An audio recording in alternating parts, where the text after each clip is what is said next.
வாழ்க வளமுடன். இன்றைக்கி நான் ஒரு முக்கியமான பதிவு ஒன்று தான் எடுத்துகிட்டு வந்திருக்கேன். அதாவது கல்யாணம் பார்க்கும் பெற்றோர்களுக்கான பதிவு. கண்டிப்பாக இதை ஸ்கிப் பண்ணாமல் பாருங்கள்.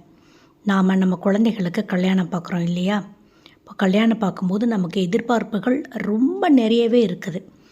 அந்த காலத்தில் எப்படின்னா, பொண்ணும் படிச்சிருப்பாங்க, மாப்பிள்ளையும் படிச்சிருப்பாங்க. படித்து முடிச்சிட்டு இருக்கும்போதே இல்லைன்னா லாஸ்ட் இயர் படிக்கும் போதே கல்யாணம் பண்ணிடுவாங்க. அப்போ அவங்க 2 பேரும் படித்து முடிச்சிருந்தாங்கன்னா அந்த காலத்தில் ஒரு 30,000 ரூபாய் 35,000 சம்பளம் வாங்குவாங்க. 2 பேருமே அதே ரேஞ்சில் தான் சம்பளம் வாங்குவாங்க. ஸோ அம்மாவும் அப்பாவும் சேர்ந்து கல்யாணம் பண்ணி கொடுத்துட்டா மாப்பிள்ளை வீட்லேயும் சரி பொண்ணு வீட்லேயும் சரி 2 பேருமே சேர்ந்து ஒரு வாடகை வீட்டுக்கு போவாங்க. அப்புறம் லோன் போட்டு வீடு வாங்குவாங்க. குழந்தைங்க பிறந்தால் 2 பேர் சம்பாத்தியத்தையும் சேர்த்தி கொஞ்சம் கூட குறைய கொஞ்சம் 2 பேருக்கும் கொஞ்சம் ப்ரமோஷன் ஆகிட்டே போகும். அதுக்கு பிறகு குழந்தைங்களோட படிப்புக்கு செலவழிப்பாங்க. அப்புறம் கொஞ்சம் நகை சேர்ப்பாங்க. இந்த மாதிரி 2 பேரும் ஒற்றுமையாகவே எல்லாமே செய்வாங்க. ஏதாவது ஒரு பிரச்சனைனாலும் 2 பேருமே சால்வ் பண்ணிக்கிடுவாங்க. ஆனால் இப்போதைக்கு சிச்சுவேஷனில் பார்த்திங்கன்னா பொண்ணுங்க எல்லாமே ஃபர்ஸ்ட்டு 50,000 அப்படி சேலரியில் செட்டில் ஆகிடுறாங்க. அதே மாதிரி பையங்களும் ஏதோ படிச்சுட்டு ஒரு 50,000 சேலரியில் தான் செட்டில் ஆகிறாங்க. ஆனால் அந்த பொண்ணுங்க இப்போதைக்கு எனக்கு கல்யாணம் வேண்டாம், நான் கொஞ்ச நாள் வேலை பார்த்துட்டு கல்யாணம் பண்ணிக்கிறேன்னு அப்பா அம்மாட்ட சொல்கிறாங்க. ஸோ அந்த பொண்ணுங்க சரின்னு சொல்லிவிட்டு அவங்க அப்பா அம்மா சொன்னதுக்கப்புறம் அந்த பொண்ணுங்க கரியர்லேயே கொஞ்சம் கான்சென்ட்ரேட் பண்ணி அவங்களோட சேலரி கொஞ்சம் கொஞ்சமாக கூடி 1 lakh ஆயிடுது.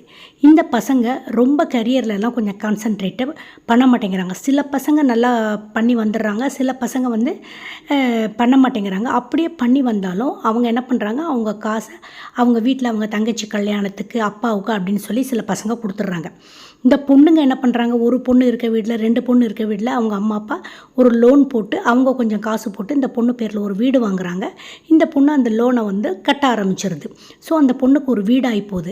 இப்போது கல்யாண மார்க்கெட்டில் பொண்ணோட லெவல் கொஞ்சம் கூடியிருது, பையனோட லெவல் கொஞ்சம் குறைஞ்சிருது. ஸோ அவங்க பொண்ணு மாப்பிள்ளை பார்க்க வந்தபோது பொண்ணு வீட்டில் நிறைய டிமாண்ட்ஸ் வைக்கிறாங்க. பையனுக்கு தனியாக ஒரு வீடு இருக்கணும். அவனுக்கு வீடு இருக்காது. ஏன்னா அவன் தங்கச்சிக்கு கல்யாணம் பண்ணிட்டான், எப்படி வீடு வாங்குவான்? அதற்கு பிறகு இனிமே தான் அவன் சம்பாரித்து வாங்கணும். ஆனால் அந்த பொண்ணுக்கு வீடு இருக்குது. நாத்தனார் இருக்கக்கூடாது. மாப்பிள்ளையோட சேலரி பொண்ணு 1 லட்சம் வாங்கினா மாப்பிள்ளையோட சேலரி 1,10,000 ரூபாய் இருக்கணும். மாப்பிள்ளை கூட்டு குடும்பத்தில் வாழக்கூடாது. இந்த மாதிரி கண்டிஷனை பொண்ணு வீட்டில் வைக்கிறாங்க. அதனால் என்ன ஆகுது, இப்போதைக்கு சிச்சுவேஷனில் கல்யாணம் ஆகிறது தள்ளி போய்கிட்டே இருக்குது.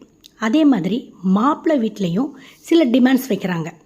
அந்த டிமாண்ட்ஸு பொண்ணு வீட்டில் பொண்ணு ரொம்ப அழகாக இருக்கணும், இல்லைன்னா பொண்ணு வேலை செய்யணும்னு எதிர்பார்க்குறாங்க. ஆனால் வேலைன்னா நான் சொல்கிறது ஆஃபீஸ் வேலை இல்லை. ஆஃபீஸ் வேலையும் பார்த்துட்டு வீட்டு வேலையும் செய்யணும்னு எதிர்பார்க்குறாங்க. இப்போ 2 பேருமே ஆஃபீஸ் வேலை பார்த்தா கொஞ்சம் வேலையை பையனும் பார்த்து தான் ஆகணும். ஆனால் பையன் வீட்டில் பையனோட அம்மா அதுக்கு அக்செப்ட் பண்ண மாட்டேங்கிறாங்க. இந்த மாதிரியான சிச்சுவேஷனில் கல்யாணம் தள்ளி தள்ளி போகுது. அப்படியே பொண்ணுக்கு வயசு கூடியிருது, பையனுக்கு வயசு கூடியிருது. இன்னும் பார்க்க போனால் படித்த பசங்க படித்த பொண்ணுங்க அவங்கவுங்க கேஸ்ட்டில் கம்மியாக தான் இருக்கிறாங்க. அதுலேயும் டாக்டரை கேட்குறாங்க, இன்ஜினியரை கேட்குறாங்க. அந்த காலத்தில் படிப்பு கொஞ்சம் கம்மியாக இருந்தது, படிக்காமல் இருந்தாங்க, எப்படினாலும் கல்யாணம் பண்ணிக்கிட்டாங்க. இப்போ அப்படி இல்லை, நிறைய சூஸ் பண்ணுறாங்க.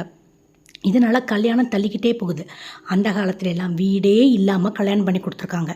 அதற்கு பிறகு உழைச்சி தான் வீடு வாங்கியிருக்காங்க. நீங்கள் எல்லோரும் ஒன்று நல்லா புரிஞ்சுக்கணும். பணம்தான் வாழ்க்கைன்னு எல்லோரும் நினைக்கிறீங்க. பணம் மட்டும் வாழ்க்கை கிடையாது, பணமும் வாழ்க்கை அப்படிங்கிறத புரிஞ்சுக்கோங்க. பணம் தேவை தான். அதுக்காக எல்லாம் வாங்கிட்டு நீங்கள் செட்டில் ஆகணுன்னா பொண்ணுக்கும் வயசு கூடிரும், மாப்பிள்ளைக்கும் வயசு கூடிரும். இன்னொன்று நீங்கள் ஞாபகம் வச்சுக்கோங்க, 30 வயதிற்கு மேலே விந்தணுக்கள் குறைந்துவிடும். அதுபோல் பொண்ணும் மாப்பிள்ளைக்கும் குழந்தை பிறக்கிற அந்த இது குறைஞ்சி போயிடும். குழந்தை பிறக்காது ரொம்ப வயசாகி கல்யாணம் பண்ணிங்கன்னா. அதனால் அந்தந்த ஏஜில் கல்யாணம் பண்ணால் தான் அந்தந்த ஏஜில் கரெக்டாக எல்லாம் நடக்கும். இதனால தான் இப்போது கல்யாணம் நடக்கிறதும் தள்ளி போகுது, பசங்க பிறக்கிறதும் தள்ளி போகுது, எல்லாமே தள்ளி போகுது. அதனால் பொண்ணை படிக்க வைங்க, பையனையும் படிக்க வைங்க. அந்தந்த ஸ்டேஜில் முடிஞ்ச அளவு கல்யாணம் பண்ணி அவங்க வாழ்க்கையை செட்டில் பண்ணி விட்டுருங்க. இதில் அப்பா அம்மா தயவு செய்து தடங்களாக இருக்காதீர்கள். பொண்ணு தப்பு பண்ணால் பொண்ணுக்கு அட்வைஸ் பண்ணுங்கள், மாப்பிள்ளை தப்பு பண்ணால் மாப்பிள்ளைக்கு அட்வைஸ் பண்ணுங்கள். அதாவது பையனை வைத்திருக்கிறவர்கள் பையனுக்கு அட்வைஸ் பண்ணுங்கள், பொண்ணை வைத்திருக்கிறவர்கள் பொண்ணுக்கு அட்வைஸ் பண்ணுங்கள். அதேமாரி பையனை வச்சுருக்க அம்மா அப்பாவும் நீங்கள் அட்ஜஸ்ட் பண்ணி தான் போகணும். ஏன்னா 2 பேரும் சம்பாதிக்கும் போது 2 பக்கமுமே நீங்கள் வந்து வேலை பார்க்க சொல்லி கொஞ்சம் அட்ஜஸ்ட் பண்ணி தான் ஆகணும். என் பையன் மட்டும் ஏன் வேலை பார்க்கணும்னு நினைக்கக்கூடாது. என் பையன் காஃபி டம்ளரை கூட சிங்கில் கொண்டு போட மாட்டான், அவன் சம்பாதிக்கிறான், அப்போ மருமகளும் சம்பாதிக்கிறாள்ல, இவன் 1 லட்சம் வாங்கினா அவளும் 1 லட்சம் வாங்குறாள்ல. ஸோ எல்லாருமே அட்ஜஸ்ட் பண்ண பழகிக்கொள்ளுங்கள். காலகாலத்தில் பசங்க பொண்ணுங்களுக்கு கல்யாணம் பண்ணி வச்சிருங்க. அது காலகாலத்தில் நடந்தால் தான் எல்லாமே நல்லா இருக்கும். இது ஒரு ப்ராக்டிக்கலான உண்மை. இதை கண்டிப்பாக சொல்லணும்னு நிறைய நாள் நினச்சிட்டு இருந்தேன், சொல்லிட்டேன்.